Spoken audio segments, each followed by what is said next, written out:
Hello, and how are you again? Today I'm really pumping out these videos. It's been a long time since I've pumped out videos of this volume. However, today I want to do something slightly different. I want to really probe the psychology of black people. I want to see how intelligent we are or how thick we are as a people. I was watching what's the program called? Uh, Crime detectives and where people solve crimes and through DNA and things of that capacity, and how they piece together the crime scenes and through pieces of hair and blood sample and fingerprint, uh, they eventually solve the crime. And it is quite interesting because I was saying to my friend who's watching the video with me, I marveled and I was astonished at the genius and intelligence of the white race.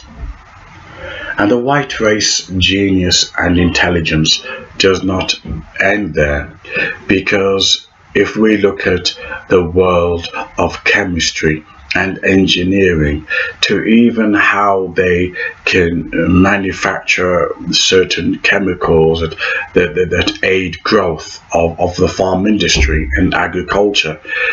So the evidence of white intelligence and white genius is prominent and surrounds us.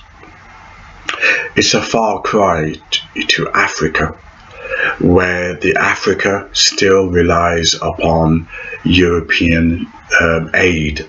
Every time there's a disaster, the African runs back to their former slave masters to help them out during the times of crisis, which really demonstrates that we are not able to run our own affairs without sucking on the titties of the white master.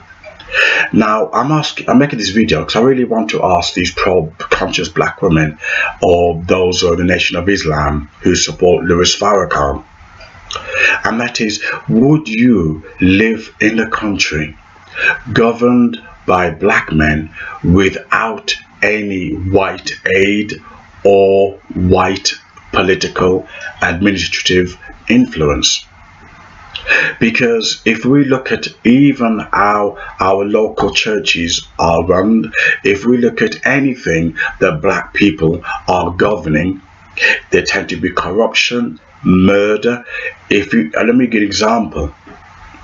If you look at the origins of the Nation of Islam, they were influenced by the Moors being Muslims. The Moors, the Blacker Moors, as Queen Victoria called them, Blacker Moors, meaning black Muslims who conquered Spain, but it was Arabian that conquered Spain, but the Blacker Moors, or the black people, tried to pretend it was them. No, it wasn't. Black people haven't the intelligence to conquer anything apart from their own people.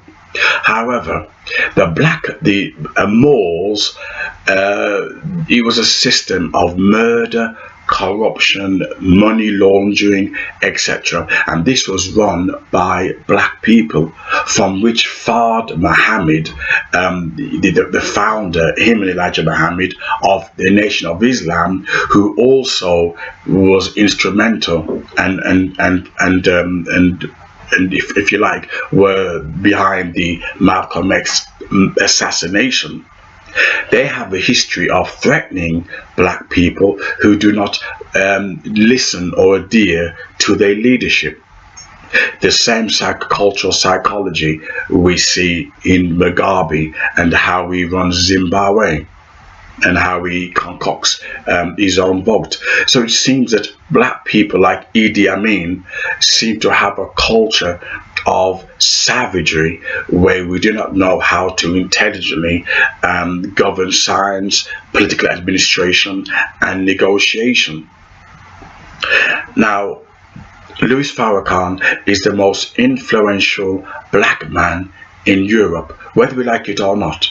The most influential black man in Europe. I'm asking the Nation of Islam to question me on that or challenge me to say that Louis Farrakhan is not the most influential black man in Europe. There is no black man on earth that had the same influence that Louis Farrakhan has.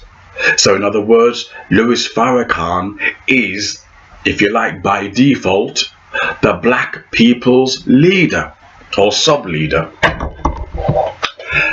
Now, Louis Farrakhan, who had $5 million of Arab money, he had $2 million of Scientology and some money from the LGBT for saying nice things about them. So in total, he's had sponsorship, endorsement from people who did not really care about black people. And yet, Louis Farrakhan has not even produced one job for anyone. Not one job. Louis Farrakhan is the same psychology as Robert Mugabe. They don't mind slagging off white people. Yet the same Mugabe that took the land of the white people then said, look, for 15 years contract, come back white people, come back and look after the farms. Why? Because the black savages. Now look, when I use the term savage, I'm using it in the context of unenlightened, unlearned, uneducated, non-skilled, savage, non-skilled, not having the capacity to understand how to work the land. So these black savages had to give up the land back to white people for 15 years contract because they couldn't run it. Now, bearing that in mind, I'm only giving you a quick, brief history into how black leadership governs their people. You look at black pastors who can't even read Hebrew, Greek, or understand Jewish culture, and they leave black people in a mental mess. They don't give them Jesus Christ, they give them black culture. Yet the same black pastors run the church the same way Mugabe and Louis Farrakhan run his people, with fear and trembling. They have not created no jobs, yet the black pastors don't mind fleecing your money, which they call tithing. God loves a cheerful giver, especially if you put it in my pocket. I've not seen any example where a black man of sound mind and intelligence has ever come to a table without any mental health issues. I don't care whether they're PhDs, whatever. There's something about the mind of black people that don't seem right. It's full of corruption, treachery, deceit, and problems. We're not good at negotiating. We're not. Look at Britain and Europe. You know, they're having a divorce, and yet Britain is doing her very best to negotiate on positive terms to get good deals out of Europe. She's not saying let's go to war and kill each other. It wouldn't work. Can you imagine if Africa, black people, were in the same situation? It would drift off into civil war. Tribes against tribes. Black people don't understand the art of negotiation, which is why Louis Farrakhan killed, his people killed Malcolm X, and Louis Farrakhan praised the death of Malcolm X. They didn't say let's come and sit down and talk about it. They killed him.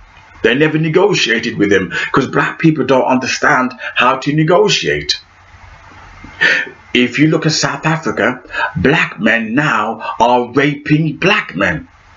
No, don't take my word for it. Just look on Google, South Africa, black men raping black men. And I actually made a video, I think it was just about 3 weeks ago. I said soon black men will stop raping women and they'll start raping each other. And straight away that news came out. I seem to be a political prophet. You know, everything I say seems to come to pass. It's a gift that I have. And Africa now have black men raping black men. Same as they do in prison. You know, the whole prison economy, black men raping white men, you know, which a video I have to make, you know, because that's too complex to go into. But this is the black psychology, which is why black men have no problem becoming Muslims. But it's a rape culture, it's a rape mindset. But I digress. Well, I'm not really digressed. What I'm showing is that would you trust a black man to run your country? I'm asking you, black woman, would you? I bet you wouldn't. Because I wouldn't mind. Look, we're all nationalistic. Anyone who says they're not nationalistic, they're lying. It's only normal to love your own race. It's only normal. I love my black people. I would die for my black people. But do I trust them? No, I do not.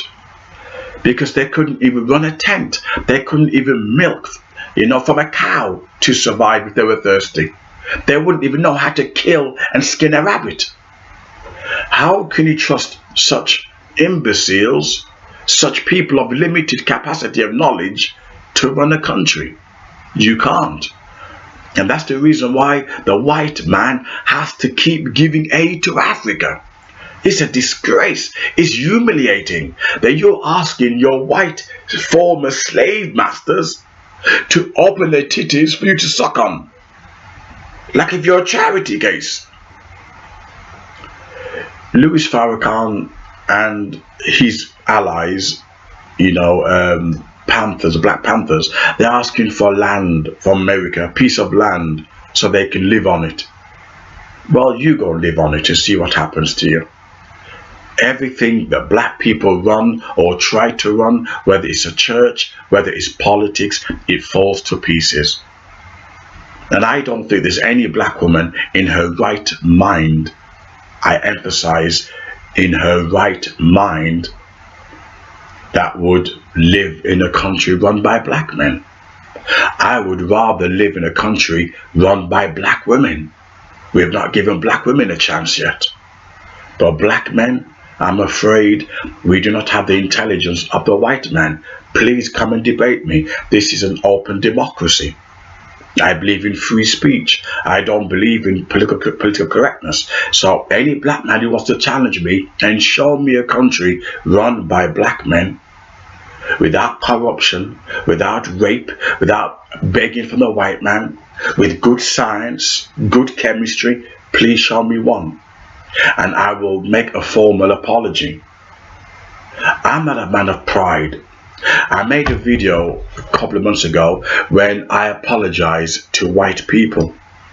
And the reason why I apologized to white people was because I made a video and I realized that it wasn't white people that was aggressive. It was black people making death threats against white people. I couldn't find one video on YouTube where white people were threatening to kill black people. Yet I found many videos of black people threatening to kill white people. So I made a video apologizing to the white race. I'm not an arrogant man. I'm a humble man. If you could show me a country where black people are running it, don't rely on Western aid, good science, good roads, good engineering, I'll move there. Why? Because we are all born to be nationalistic. We are all born to be patriotic. We are all born to love our own race. I don't care what LGBT say, no feminist. The white people should love white people and black people should love black people. I love my black skin. Look how beautiful I am. Look how lovely I am against the light. Not that beautiful? A white man is going to love himself. It's only natural. I am going to love my black people. It's only natural. But do I trust them? I don't think so. Anyway, I thought I'd give you food for thought, and I hope you can challenge this video and prove me wrong.